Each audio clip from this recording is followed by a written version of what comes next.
tinggi, tensi tekanan darah, berarti peningkatan tekanan darah di atas 140/90.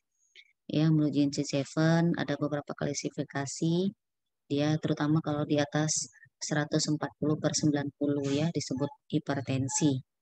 Selanjutnya ada beberapa klasifikasinya. Jadi komplikasinya bisa macam-macam, mulai dari ke penglihatan, otak, pembuluh darah, ginjal, tulang, jantung ya. Nah, jadi untuk tata laksananya, selain dengan obat-obatan, itu juga harus dengan lifestyle, modifikasi gaya hidup ya. Eh, faktor-faktor resikonya diperbaiki, misalnya mengurangi berat badan, jadi sakar ini bisa mengurangi disebutkan 5-20 miligram air raksa per 10 kilogram penurunan berat badan. Nah, kemudian makan ya juga bisa mengurangi, kemudian pembatasan garam ya, kemudian meningkatkan aktivitas fisik dan mengurangi konsumsi alkohol. Jadi beberapa penelitian ini diketahui dapat menurunkan eh, apa namanya masing-masing intervensinya dapat mengurangi tekanan darahnya. Nah, yang diet tadi itu ya pendekatannya banyak makan buah-buahan, sayuran, kemudian ikan, nah mengurangi sumber-sumber daging merah, gula, lemak jenuh, kolesterol yang juga kolesterolnya tinggi ya. Oke, kemudian tekanan darah sendiri itu bagaimana pengaturannya, terutama ada peranan dari cardiac output dengan resistensi perifer, di mana cardiac output ini dipengaruhi oleh baloreseptor, ya, ada denyut jantung, kontraktilitas jantung, kemudian retensi cairan di ginjal, ya, kemudian resistensi perifer. Ini dipengaruhi faktor-faktor ion lokal, kemudian ada peranan aktivitas simpatis. Kalau dia diduduki reseptor alfa menjadi menciut, kemudian kalau di reseptor beta pembuluh darah jadi melebar, ya. Nah, ini kaitannya dengan ada alpha blocker, ada beta blocker. Ya, kalau beta blocker memblok reseptor beta, bisa terjadi vasokonstriksi yang di pembuluh darah di jantung, dia mengurangi denyut jantung, nanti terkait dengan efek yang tidak diinginkan. Kemudian faktor humoral ada vasodilator, itu mediator ada prostaglandin, kinin, yang vasokonstriktor ada angiotensin dan katekolamin. Oke, kemudian ini sama juga, dan cuman prinsipnya terjadi peningkatan tekanan darah, cardiac outputnya tadi karena preloadnya meningkat. Kenapa preloadnya meningkat? Dari semuanya ini urut-urutnya, mulai dari garam, ada faktor genetik, peningkatan volume cairan, peningkatan preload ya, kemudian peningkatan kontraktilitas, kemudian ada masalah di struktural di eh, pembuluh darah ya. Oke. Ini banyak-banyak faktor yang bisa menyebabkan peningkatan tekanan darah. Nah, untuk patofisiyofarmakologi hipertensinya, jadi kalau kita lihat terutama yang mempengaruhi ini, kita lihat ada di SSP, ada di jantung, ada di ginjal, ada di pembuluh darah. Jadi kalau di SSP melalui perangsang reseptor alfa 2 aktivitas simpatis ini akan merangsang reseptor beta 1 yang ada di ginjal ya. Kita mulai dari sini, jangan dari sini, mulai dari sini. Jadi eh, aktivitas simpatis, perangsang aktivitas simpatis, neurotransmitternya akan mempengaruhi reseptor beta 1 di ginjal yang akan mensekresikan renin. Renin akan merubah angiotensinogen menjadi angiotensin 1. Angiotensin 1 dirubah menjadi angiotensin 2 dengan bantuan enzim pengkonversi angiotensin. Kalau sudah terbentuk angiotensin 2 inilah bisa bikin masalah, diantaranya dia akan berperan dalam menghasilkan aldosteron, ini akan menyebabkan retensi garam air, jadi menambah beban pembuluh darah, kemudian juga dia langsung ke pembuluh darah menyebabkan vasokonstriksi. Kemudian aktivitas simpatis, ini juga melalui reseptor alfa 1 ke pembuluh darah, menciutkan pembuluh darah. Kemudian ini juga dipengaruhi ada peranan ion kalsium, sehingga ini juga konstriksi meningkatkan tekanan darah. Kemudian melalui perangsangan simpatis, beta 1 bukan hanya di ginjal, tapi juga di jantung. Denyut jantung meningkat, kontraktilitas meningkat, tekanan darah juga meningkat. Nah, kemudian di SSP sendiri, ini melalui reseptor alfa 2 ya. Kalau melalui alfa 2 diduduki, maka neurotransmitter adrenergik sudah cukup, ya, tadi tidak dikeluarkan. Kemudian untuk pengaturannya ada peranan baroreseptor, di mana baroreseptor ini akan berperan untuk mengatur keseimbangan tekanan darah sehingga tidak terlalu tinggi ataupun terlalu rendah. Ya, jadi kalau turun maka akan ada mekanisme kompensasi peningkatan aktivitas simpatik. Kalau tinggi maka aktivitas parasimpatis yang ditingkatkan. Nah, untuk obat antihipertensi ini diantaranya obat golongan diuretik, tiazid, kemudian yang memblok reseptor alfa. Kita lihat tadi ada peranan alfa, ada beta, ada peranan enzim pengkonversi angiotensin, ada peranan reseptor angiotensin yang 2 tadi, kemudian ada peranan ion kalsium ya. Nah, sehingga obat-obat itu kerjanya di situ. Ada yang diuretik, ada alpha blocker, beta blocker, yang menghambat enzim pengkonversi, yang memblok reseptor angiotensin, yang memblok kalsium, dan juga yang melebarkan pembuluh darah dengan cara yang lain. Nah, jadi ini dia pilihan-pilihannya. Nah, ini contoh-contoh obatnya. Jadi kalau diuretik kita lihat di sini contohnya ada HCT, hidrochlorothiazid, bumetanid, furosemid, spironolakton, tremteren. Kalau yang beta blocker, olol-olol, propanolol, atenolol, sampai dengan timolol. Kalau alpha blocker, josin-josin, prajosin, sampai tirajosin. Kemudian ada ACE inhibitor, ya, pril-pril, ada captopril, enalapril, lisinopril, ramipril. Yang blocker tantan, losartan, telmisartan. Kalsium antagonis sesuai dengan derivatnya masing-masing ya, ada nifedipin, diltiazem, verapamil, amlodipin, sampai dengan isoldipin. Yang lain-lain, cara kerja yang lain ada metaldopa, clonidin, nitralazin, nitroprosid, diazoxid, inoxidil. Oke, kita lihat satu-satu. Yang pertama, hidroklorithiazid tadi termasuk golongan diuretik, jadi dia mengurangi retensi garam dan air, volume darah, dan tekanan kardiak output. Sering dikombinasikan dengan obat antihipertensi lain, terutama ACE inhibitor dan beta blocker ya. Ini prinsip-prinsip umumnya saja ya, sifat umum dari obat-obat ini.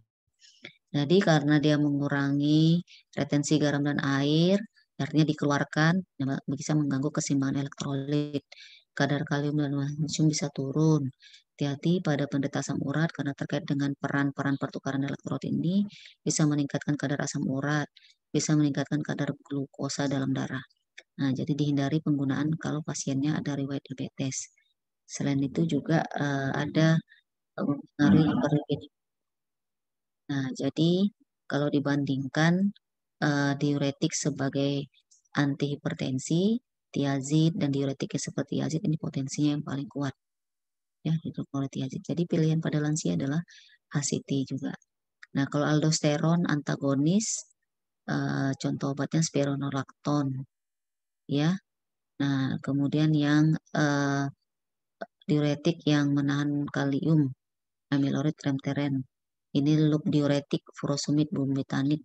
Ini lebih banyak keluar cairan, ya mengurangi volume cairan tubuh. Nah, yang lebih kuat sebagai antihipertensi itu adalah si tiazid, hidroklorithiazid. Ya. Kemudian beta blocker. Beta blocker tadi berarti dia memblok reseptor beta sehingga denyut jantung dan stroke volume berkurang, tekanan cardiac output juga berkurang. Kemudian juga mengurangi sekresi renin. Tadi kita lihat reseptor beta 1 kan di ginjal berkaitan dengan sekresi renin.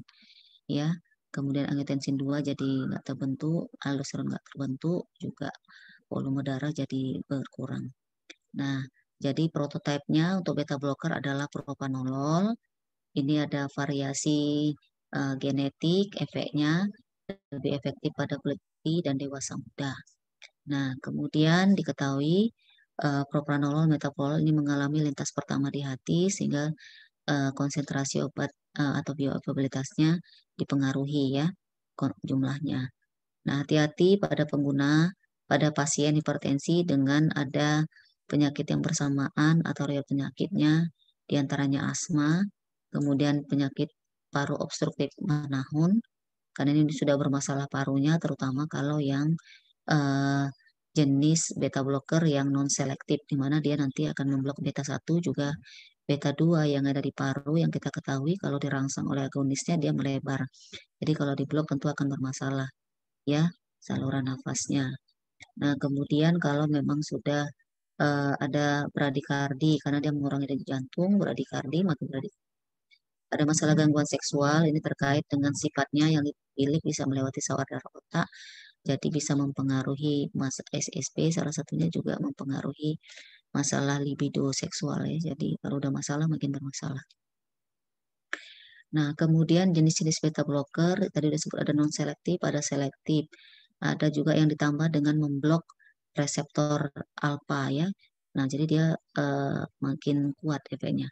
Kemudian ada yang memiliki aktivitas ISA intrinsic sympathomimetic activity. Jadi walaupun ditekan, ada efek meningkatkan aktivitas intrinsik simpatomimetiknya juga ya.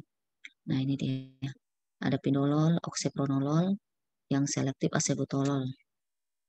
Oke, jadi mekanismenya ini tadi sudah dijelaskan tadi sebenarnya yang di renin, di jantung, ya, pembuluh darah berkurang, angiotensin 2 juga nggak terbentuk intinya dengan di awal sini maka yang urut-urutnya ini tidak akan terbentuk otomatis tekanan darah juga akan turun. Next, obat yang memblok enzim pengkonversi angiotensin. Jadi kalau kita lihat ini ada angiotensinogen, angiotensin 1, angiotensin 2, terbentuk AT1, terbentuk AT2, AT1 vasokonstriksi, AT2 vasodilatasi. Jadi kalau kita lihat urut-urutnya ini jalurnya ada dua, jalur non-ACE dan jalur ACE. Jadi kalau jalur ACE ini tadi yang renin angiotensinogen jadi angiotensin 1, S angiotensin 1 jadi angiotensin 2. Nah, jadi kemudian kita lihat jalur ACE ini bukan hanya di angiotensinogen tapi ada di kininogen. Di mana kininogen ini menjadi bradikinin. Bradikinin ini nanti akan diinaktivasi dengan bantuan enzim konversi angiotensin ini tadi. Jadi kalau kita lihat ACE ini ada dua peranannya. Satu, mengkonversi angiotensin 1 jadi angiotensin 2. Yang kedua, menginaktivasi bradikinin. Kenapa ini perlu? Nanti terkait dari efek yang tidak diinginkan obat-obat yang memblok enzim pengkonversi angiotensin di mana tidak terjadi inaktivasi bradikinin. Bradikininnya tetap ada, ini yang bikin masalah efek samping ACE inhibitor. Contohnya nanti batuk. Oke, jadi intinya dia mengurangi produksi angiotensin. Nah, cuma resikonya bradikinin tidak inaktivasi. Ciri khas dari obat ACE inhibitor, efek sampingnya adalah batuk kering. Ya, jadi bradikinin duduk di reseptor yang ada di trakea saluran. Jadi bikin batuk. Ya, kemudian ini hati-hati penggunaannya pada penyakit paya jantung yang sudah ada masalah di jantungnya bisa pingsan, pesdosinkop. Kemudian juga mengganggu keseimbangan elektrolit, menyebabkan hiperkalemia. Nah, hiperkalemia ini yang bisa makin bikin lemas ya. Hati-hati penggunaannya pada bersamaan dengan spironolakton, diuretik hemat kalium, karena ini sendiri sudah disebabkan hiperkalemia. Tambah ini makin jadi makin besar risiko sinkop. Obat antiinflamasi non steroid semua obat AINS juga bisa meretensi garam dan air juga bisa menyebabkan hiperkalemi makin resiko sinkop pingsan. Nah, untuk golongan-golongannya ya jadi ada golongan sulfhydryl, ini adalah captopril, kemudian karboksil, ada yang termasuk prodrugs, jadi dia enalaprilat, perindoprilat, ramiprilat ini yang akan aktif. Prodrugnya enalapril, perindopril, ramipril. Jadi ramipril ini prodrug ya, ramiprilat metabolit aktifnya. Yang memang langsung aktif itu ada lisinopril. Kemudian golongan fosforil ada fosinopril. Jadi yang termasuk kerja singkat ada captopril, yang panjang lisinopril. Nah, next yang kerjanya memblok reseptor angiotensin, terutama di reseptor angiotensin 2 ya, ARB, angiotensin reseptor blocker. Jadi kalau dilihat ini nama obat-obatnya mulai losartan sampai eprosartan. Dosisnya macam-macam, yang paling kecil si kandisartan. Diberikan 2 kali sehari dan ada yang 4 kali sehari. Ya, kemudian yang penting di sini nggak ada masalah penyesuaian untuk masalah di liver, semuanya sama. Cuman yang beda masalah dosis, ya. Itu saja. Tadi udah sebut yang prodrug yang mana. Eliminasi juga nggak masalah. Interaksi yang perlu diperhatikan losartan. Bisa dengan rifampicin, fluconazole, telmisartan dengan digoxin, yang lain belum ada informasinya. Next, yang memblok atau mengantagonis ion kalsium, jadi menghambat masuknya ion kalsium ke dalam sel otot pintu L. Nah, menyebabkan vasodilatasi. Jadi obat-obat ini sering dikombinasi dengan beta blocker. Cuman efek yang tidak diinginkan karena kalsium juga perlu kontraksi, ya. Jadi dia bisa mengganggu kontraksi otot. Pasiennya bisa bermasalah BAB-nya, konstipasi, kemudian rasa lelah, ya. Kemudian bisa menyebabkan edema mata kaki. Nah, untuk yang verapamil jangan digunakan pada penderita dengan paya jantung kongestif. Yang waktu paling panjang, amlodipin dan felodipin. Lebih detail kita lihat ya di sini. Jadi kalsium antagonis ada turunan dihidropiridin, yang masa kerja singkat itu nifedipin, masa kerja panjang amlodipin. Jadi kalau mau cepat tekanan darah turun, kasih nifedipin, langsung tensinya bisa turun. Teman hati-hati ya.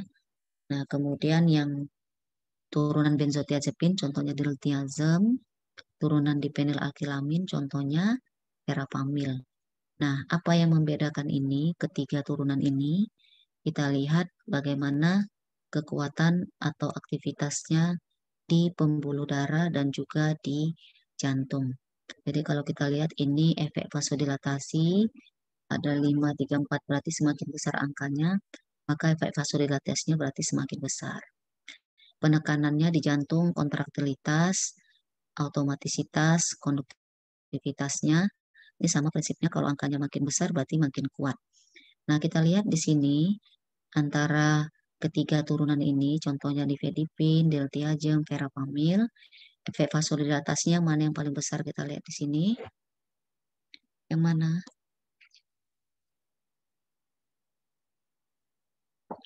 Efek yang mana? Halo? Nifedipin ya, nifedipin langsung melebarkan pembuluh darah paling kuat. Untuk penekanan kontraktilitas, penekanan di jantung yang mana paling kuat? Verapamil, dok. Si verapamil ya. Nah, apa maksudnya ini jadinya? Kenapa kita perlu tahu? Ya, untuk menurunkan tekan darah, vasodilator bisa langsung turun.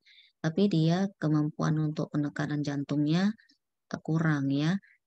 Kita tahu bahwa seingat semua obat-obat yang efeknya ada vasodilatasi, vasodilator, tekanan darah bisa turun, tapi akan ada mekanisme kompensasi untuk menaikkan tekanan darah. Salah satunya adalah meningkatkan denyut jantung ya. Nah, sehingga kalau obat ini dia hanya efeknya vasodilator kuat, ke jantungnya kurang, maka tidak mampu menekan refleks takikardi segala macam. Tapi kalau verapamil, selain dia vasodilatasi, dia juga bisa mampu menekan uh, efek kompensasinya ya. Nah, jadi efeknya juga justru makin lebih besar ya si verapamil. Verapamil disusul diltiazem, baru dia nifedipin.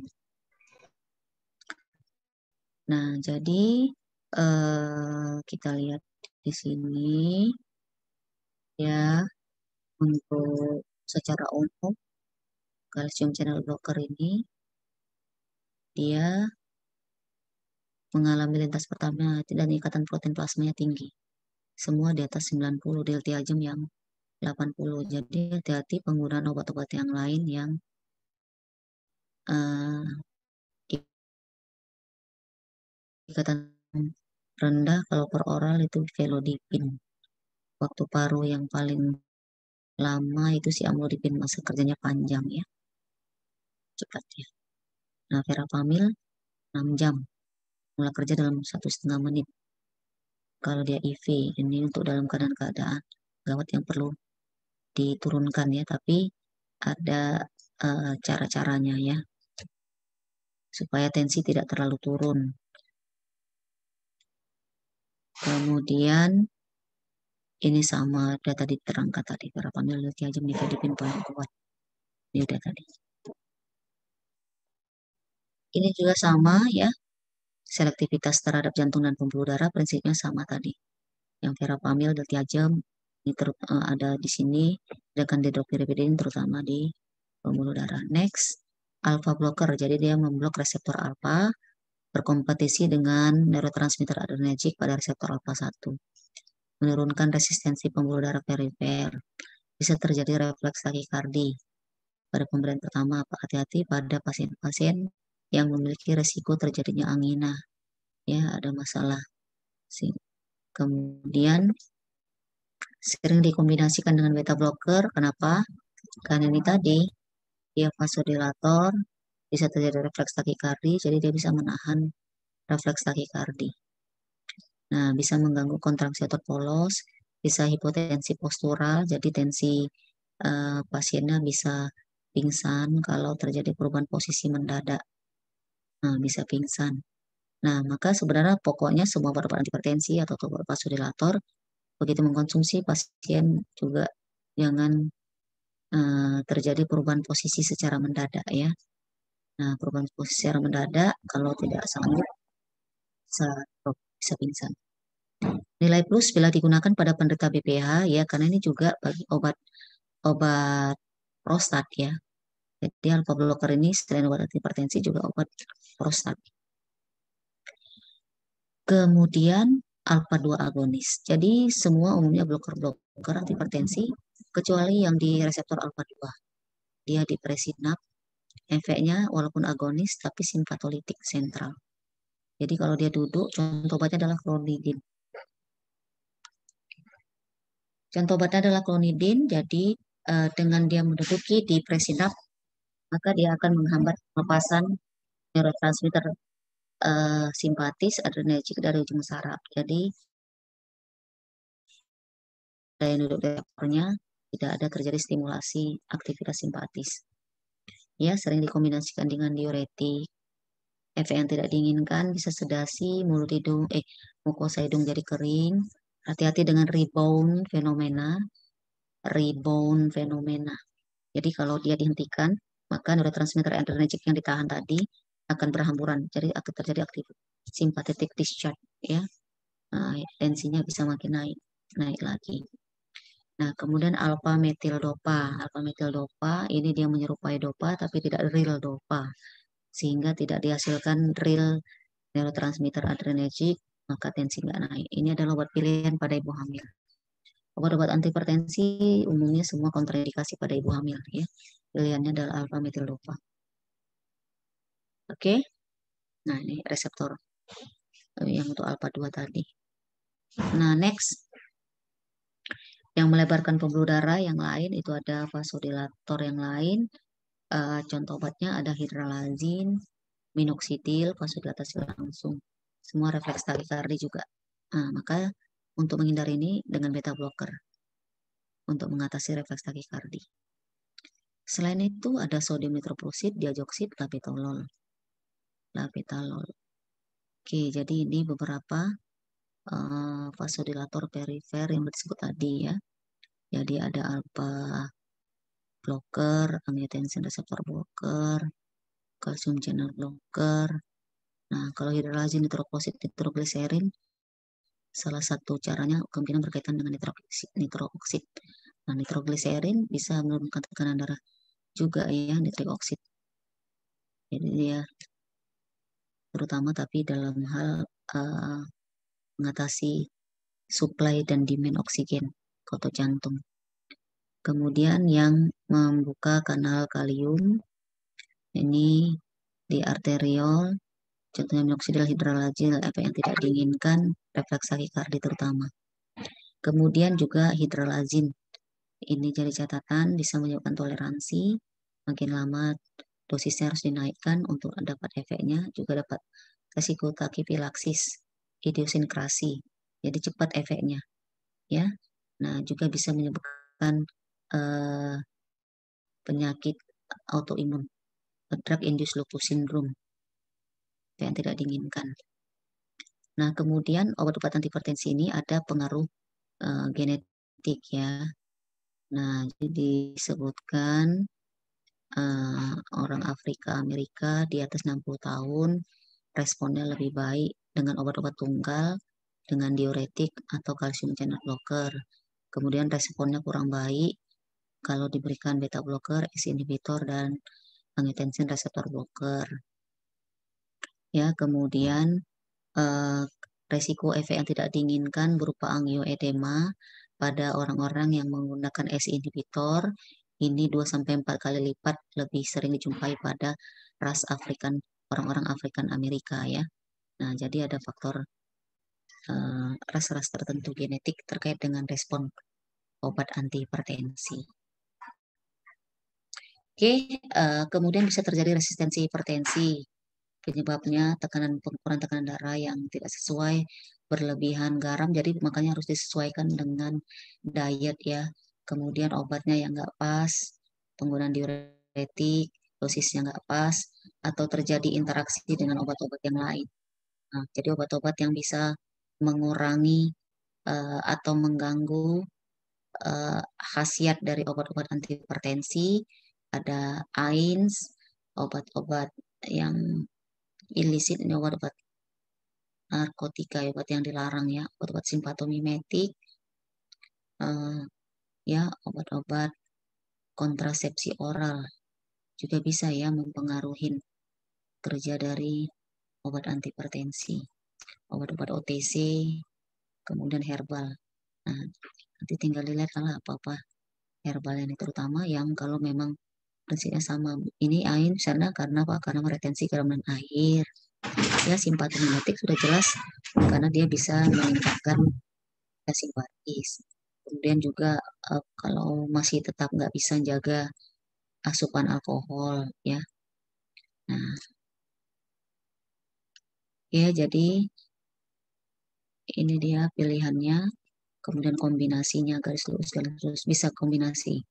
Di kombinasi yang diperbolehkan itu adalah hmm, diuretik dengan beta blocker, ACE inhibitor diuretik, ARB, diuretik kalsium antagonis, ACE inhibitor.